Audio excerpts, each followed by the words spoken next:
Ya, Mbak Anissa Izati tadi yang nanya ya, kalau nggak salah. Iya, Pak. Sudah jelas? Sudah, Pak. Sudah. Nanti Kalman filter itu ya untuk macam-macam, mau 1000 variabel, mau berapa kayak biasanya bisa, tergantung kasusnya apa. Kalau kita ngomong misalnya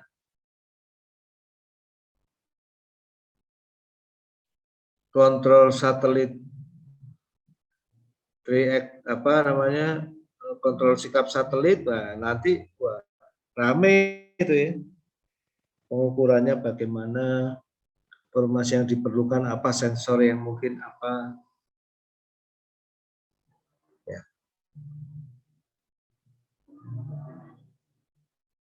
Kalau untuk dinamika COVID-19, wah ramai lagi itu ya. Kan dinamika COVID-19 itu juga sistem persamaan diferensial ya, ada yang memodelkan dengan model SIR ya, susceptible, infected, recovered. Luar biasa kalau ngomong SIR nanti pakai Kalman filter, waduh dasar banget karena data sensornya kan bukan sensor dalam arti engineering, tapi data ya. Dan mungkin setiap sumber data itu bisa dijadikan satu sumber dengan error masing-masing. Jadi sumber-sumber data yang tidak persis satu sama lain bisa digunakan itu. Barangkali ya, menarik. Jadi luas ya penggunaannya sebetulnya. Bisa nggak untuk mendeteksi pergerakan Bitcoin atau cryptocurrency? Ya mestinya bisa, karena optimal filter itu tidak harus setelahnya dikontrol ya. Persoalan dasar optimal filter itu tidak harus dilanjutkan setelahnya dikontrol. Nah ini kalau kita masuk ya. Oke, sekarang kita masuk bagian 3 kuliah kita ini ya. Tadi bagian 1 ya, contoh pertama, bagian 2 contoh kedua, memberi pemahaman. Jadi kalau kita pengen memahami persoalan filtering ya balik ke masalah apa? Perfect measurement lah ya. Measurement ini tolong dipahami dalam arti luas. Apa dalam arti luas? X itu variabel yang tidak kita ketahui. Biasanya unaccessible, nggak bisa diakses langsung. Y itu variabel yang bisa kita ketahui, atau istilahnya bisa diukur. Kenapa saya mengajak untuk membawa ini ke yang lebih luas ya, bisa diukur itu jangan dibayangkan hanya menerapkan sebuah alat ukur gitu.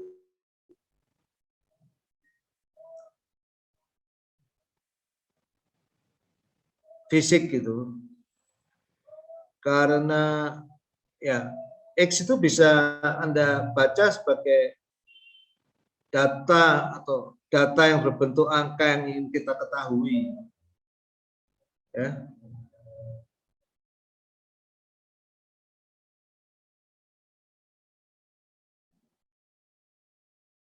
Misalnya yang gampang itu katakanlah apalah ya, saldo seorang nasabah di bank. Tapi kita kan nggak boleh tahu karena kita dari luar. Nah, Y itu variabel yang diukur misalnya. Apa yang bisa diketahui dari luar? Apakah transaksinya atau apa? Jadi maksudnya tolong kata-kata measurement itu diperluas ya. Tapi memang untuk memberikan gambaran yang lebih mudah, ya bayangkan aja itu pengukuran biasa ya. Apalagi ini di zaman data science itu ada konvergensi antara data science dan control engineering ya. Saya pernah mempresentasikan konvergensi itu di rapat di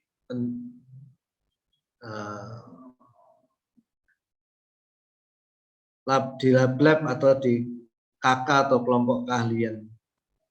Basically dengan kita memahami model-model seperti filter, sistem itu di mana variabel, sinyal dan lain-lain itu kita perluas menjadi informasi, itu pada saat itu banyak sekali persoalan kontrol itu ternyata beririsan atau sama dengan persoalan data science.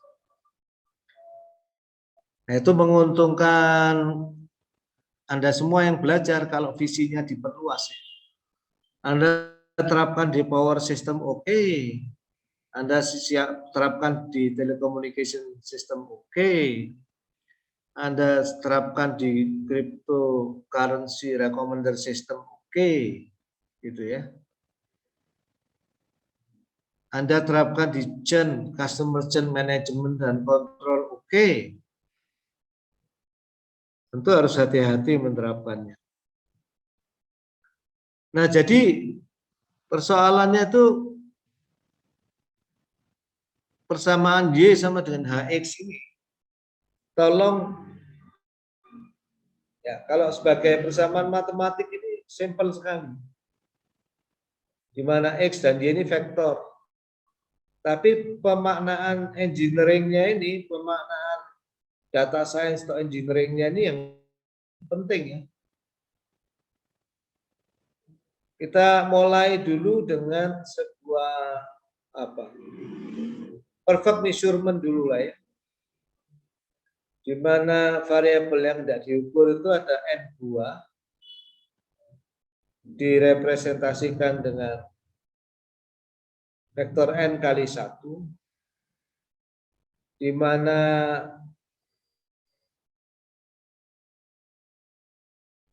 tiap elemen dari vektor itu adalah bilangan real ya. Nah, terus yang bisa diukur adalah Y yang dimensinya N kali 1 dulu, sama ya dengan X. Nah, oleh karena itu matriks H adalah matriks N kali N. Dan bilangan real semua elemen dari matriks H. Ada N kali N elemen matriks H yang semua bilangan real.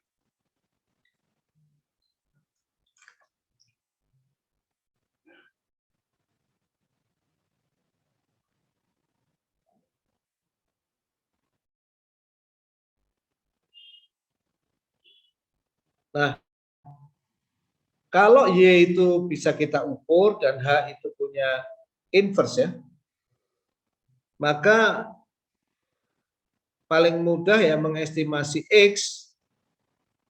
Jadi X-nya kan nggak diketahui, yang diketahui Y-nya. Paling mudah mengestimasi X itu kita sebut X topping adalah inverse matriks A kali Y. Ya. Nah, ini very simple mathematical equation ya.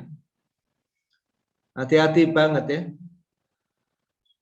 Nanti semakin ke sana kita semakin matematis, jangan sampai blunder, kehilangan makna. Persamaan matematik yang sangat sederhana itu kadang-kadang memaknakannya secara realitas seperti apa. Banyak sahabat-sahabat kita di matematik itu engineering interpretation-nya ini nanya ke kita. Saya berapa kali bimbing bersama teman-teman matematik. Nah, jangan sampai Anda menggantikan posisi orang matematik. Ya. Malah kita harus ada di posisi engineering. Setiap nulis persamaan tuh Walaupun mungkin penurunannya kadang-kadang kita enggak 100% paham ya. Maknanya itu kita harus lebih paham dan relevansi dengan engineering itu harus lebih paham. Ya lebih bagus tentunya kalau semua bisa kita turunkan dan kita pahami.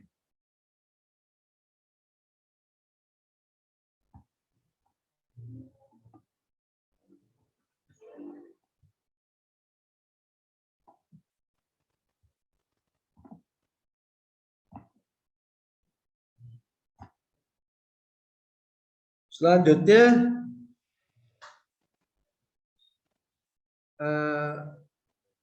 kalau kita lihat error estimasi selisih antara X dan X topi, tinggal kita masukkan ke persamaan tadi ya. Dan karena X itu juga adalah inverse H kali Y, kita peroleh errornya ini adalah 0 N kali 1. Ini salah ya, ini N kali 1 bukan N kali N.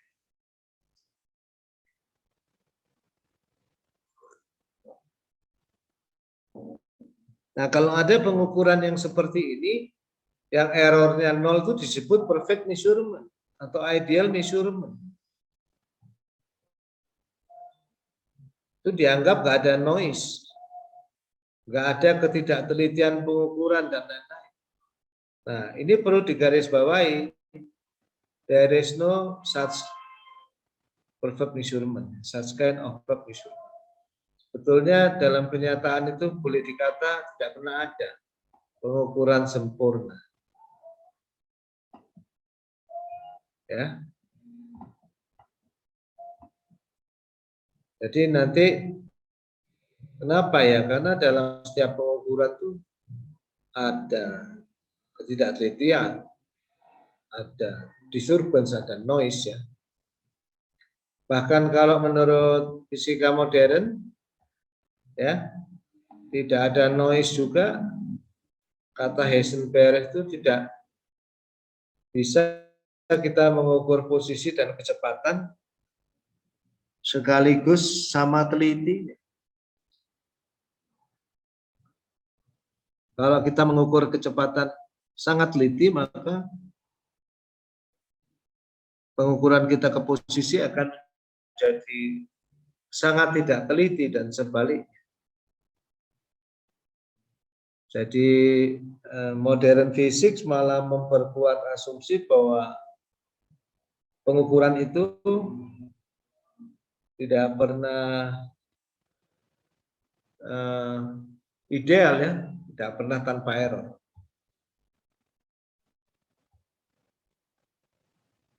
Nah, kemudian terus bagaimana kalau pengukuran itu selalu tidak sempurna?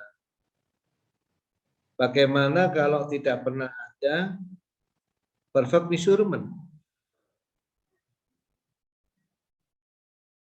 Jadi yang ada itu adalah imperfect measurement, pengukuran yang tidak sempurna.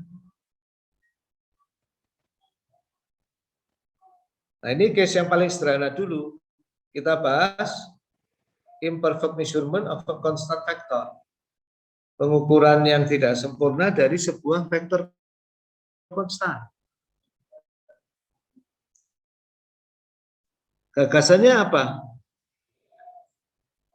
Barangkali efek dari error itu bisa dikurangi kalau pengukurannya dilebihkan.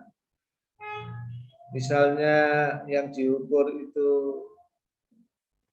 5 besaran, kita melakukan 15 pengukuran. Kita harapkan kesalahan dari satu pengukuran bisa dikompensasi oleh pengukuran-pengukuran yang lain.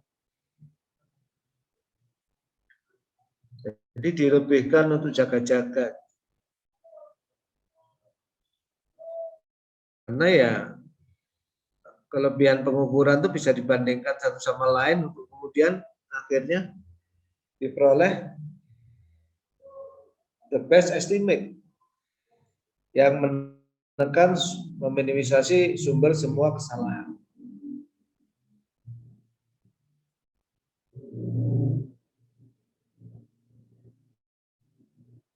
Jadi persamaannya kalau dituliskan ya sama, Y sama dengan HX. Nah, lebih lanjut pada saat yang diukur itu kita inginnya mengukur itu X melewati pengukuran itu. Kita yang pengen tahu itu X, yang bisa kita ukur Y pun kecampuran noise ya. Sehingga yang betul-betul bisa kita ukur itu Z adalah Y tambah noise. Di mana Y itu adalah HX tambah noise. Jadi kalau digambar seperti ini, ada X, Y sama dengan H kali X, Z sama dengan Y plus noise, keluar Z. Nah, Z itu adalah yang diketahui atau hasil pengukuran atau yang terukur.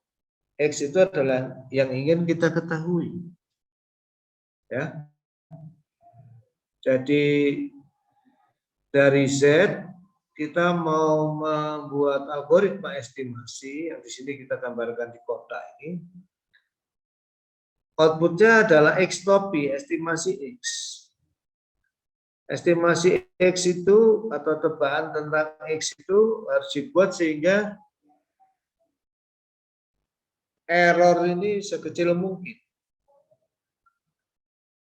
Error itu yaitu X dikurangi X topi. Ya.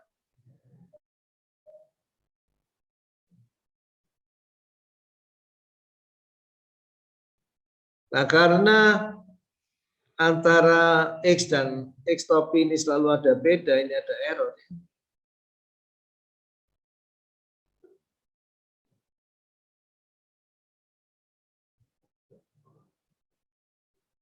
Maka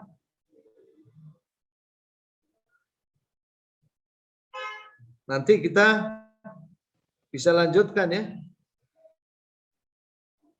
Ini X topi kalau kali H itu sama dengan HX topi yaitu Y topi. Ini X topi kalau dimasukkan kotak yang pengukuran tadi itu menjadi HX plus theta.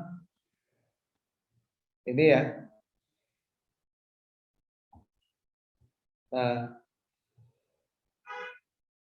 ini kalau dikurangkan akan kita peroleh epsilon, misalnya kita sebut epsilon. HX plus eta ini dikurangi HX topi. Ya. Ini bisa kita anggap error di layer output ya. Kalau error di layer input, X min X topi. Kalau layer di error di layer output ini adalah HX tambah eta minus HX topi. Nah, salah satu kemungkinan adalah kita membuat estimator yang mana kuadrat dari kesalahan di layer output ini minimal. Ya, ini kuadrat dari kesalahan di layer output. Ini semua vektor ya. Jadi akhirnya menjadi bentuk seperti ini.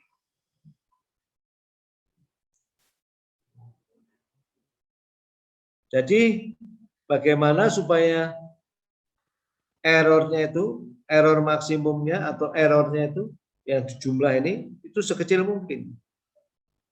Dan memang digunakan squaring biasanya, ini yang disebut least square. Ya, ada macam-macam lah filosofi least square, bisa Anda coba dalami ya dari S1 biasanya kita udah dapat kenapa kita pakainya kuadratik kok nggak pakai 4 dan seterusnya. Nah, jadi nanti salah fungsi harga yang hendak diminimisasi itu adalah epsilon transpose kali epsilon. Ini boleh dikasih setengah, bisa enggak, terserah ya, sama aja. Tapi biasanya dikasih setengah untuk mempermudah manipulasi kalau diturunkan. Ya, itu dengan memasukkan persamaan tadi ini Diperolehlah C itu seperti ini ya. Tinggal dimasukkan saja ke apa itu E dan E transpose. Ya. Dan seterusnya, nanti akan kita teruskan. Tapi saya ingin kembali dulu ke sini. Salah satu poin penting di sini ya, ini di sini hanya redundan. Redundan artinya kalau X-nya itu 5, hanya Y-nya itu X-nya itu 5 kali 1 dimensinya, Y-nya mungkin 15 kali 1. Jadi untuk menghitung 5, untuk menentukan 5 besaran, kita mungkin mengukur 15 besaran. Jadi ukuran hanya ini tidak square lagi di sini. Misalnya 15 kali 5, jadi bukan square matrix. Matriksnya seringnya merupakan matriks persegi di mana jumlah baris lebih banyak ketimbang jumlah kolom. Ya, karena ada redundansi. Misalnya X-nya dimensinya 5 kali 1, Y-nya 15 kali 1, jadi hanya itu 15 kali 5. Prinsip redundansi. Nah, kemudian kita tadi sudah membahas apa cost function-nya kira-kira. Ini cost function-nya. Error tapi dilihat di layer output dan dilihat kuadrat error. Nanti kita hendak mencari filter optimal atau estimasi dari X, best estimate dari X dalam arti meminimisasi C ini ya. Nah, jadi tinggal dilakukan saja yang harus dilakukan. Turunkan turunan 1 begitu, bahwa karena dia titik optimal ya, ini nilainya harus paling kecil, maka kalau diturunkan terhadap X topi dia harus 0 ya, harus bernilai 0 ya.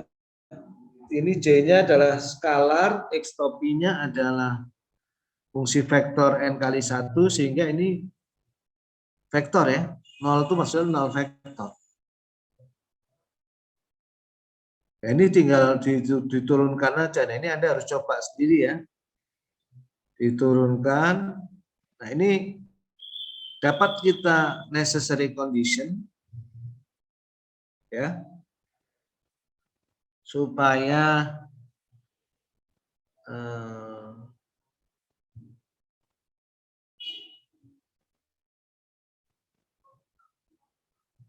untuk optimalitas ini. Tapi baru necessary condition, bukan sufficient condition. Ya. Nah, ini bisa dituliskan ulang seperti ini ya. X topi. Ini caranya ini masing-masing ditransposkan. Setelah ditransposkan dapat persamaan seperti ini. Nah, kemudian HT kali H, walaupun hanya itu tidak square, HT kali H itu square. Sehingga kalau ini ada inverse-nya, maka X topi jawaban best estimate-nya yang meminimisasi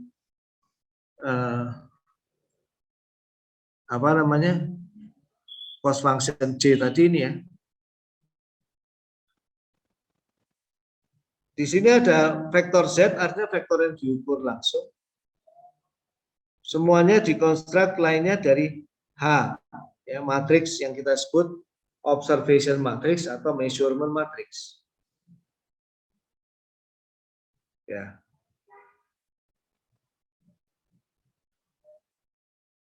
Nah, kalau ingin meyakinkan bahwa ini betul-betul merupakan titik minimal, syarat cukupnya adalah bahwa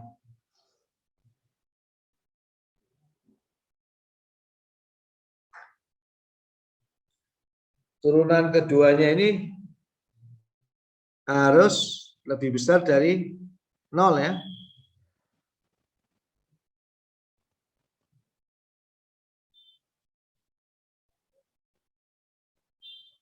Tapi itu hati-hati ya. Karena tadi itu turunan pertamanya itu vektor, turunan keduanya ini matriks ya. Ya, matriks ini tanda lebih besar sama dengan 0 ini maksudnya kalau dia square matrix itu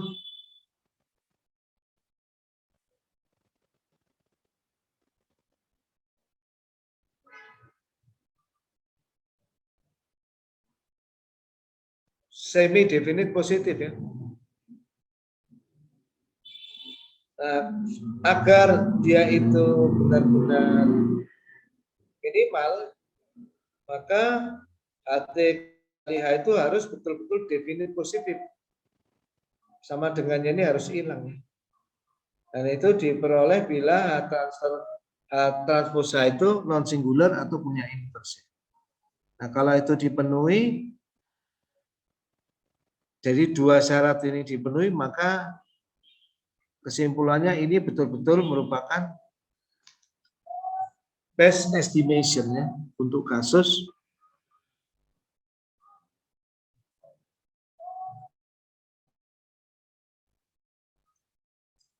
X-nya adalah sebuah vektor ya, bukan sinyal.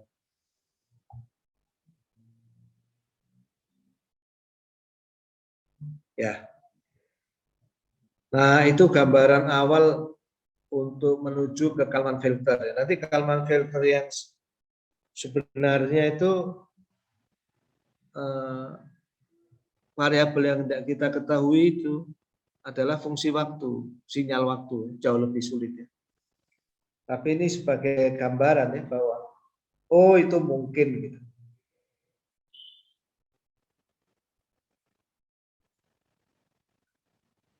Ada pertanyaan dulu? Ini kuliah kita bahan PDF-nya mungkin sudah dibagi Pak Bambang ya. Saya lihat di EduNet udah ada semua ya. Ini selaras ya. Tinggal Anda baca yang di EduNet itu juga. Udah bisa baca yang di EduNet.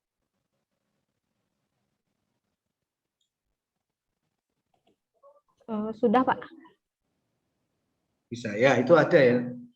Bahan-bahan yang tadi, sebagian yang tadi saya jelaskan intinya ada. Tapi kalau contoh-contoh mungkin nggak ada. Saya coba buka EduNet-nya dulu. Tunggu bentar ya. Kita break dulu 5 menit.